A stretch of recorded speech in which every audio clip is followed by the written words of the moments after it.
Alors, pour faire un graphique, donc un graphique qui va donner la répartition des valeurs du D2 pour chacune des valeurs du D1. On va commencer, donc je me place en dehors du graphique pour éviter les valeurs par défaut.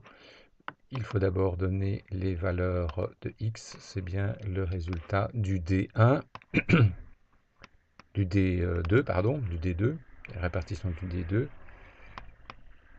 Et lorsque le D numéro 1 a pris la valeur 1. OK.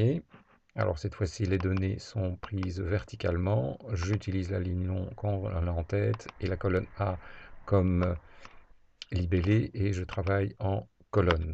Ceci est donc lorsque le D numéro 1 a pris la valeur 1, la répartition des différentes valeurs du D numéro 2, le 6 étant en turquoise et le 1 en valeur bleue. Mais peut-être ici la répartition serait plus claire si on la mettait cumulée. Le total fait 100 bien sûr. Ça c'est dans le cas où le D numéro 1 a pris la valeur 1.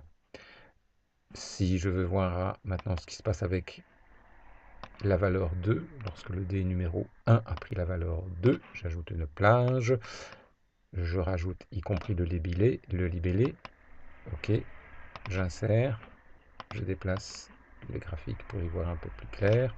Voilà, donc lorsque le D numéro 1 a pris la valeur 2, voilà comment se répartissent les différentes valeurs du D numéro 2. On voit ici qu'il y a un léger déficit de la valeur 4 comparé ici. Donc la répartition ne semble pas tout à fait la même et il faudrait que la répartition soit uniforme.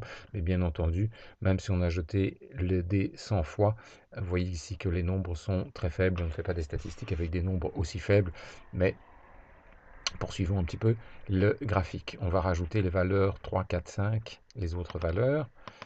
Donc, modification avancée. Et puis, dans recommandations, on accède aux différentes valeurs.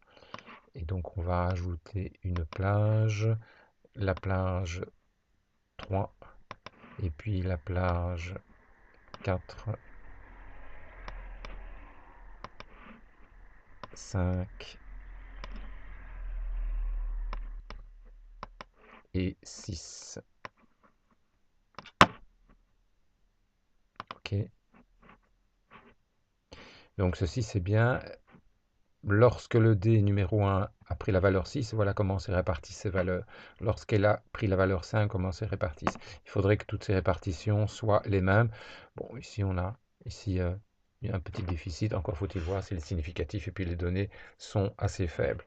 On va changer le titre du graphique pour donc mettre à jour et puis changer le titre du graphique, modification avancée. Alors, le titre du graphique, c'est lien entre les 2D. La légende, bon, petite préférence pour la mettre en bas, voilà. Et puis, horizontalement, ce sont les valeurs du D numéro 1.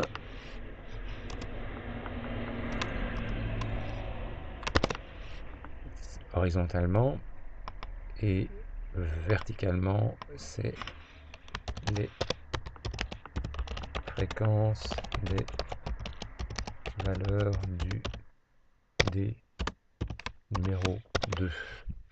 Et c'est en pourcent. Mettre à jour.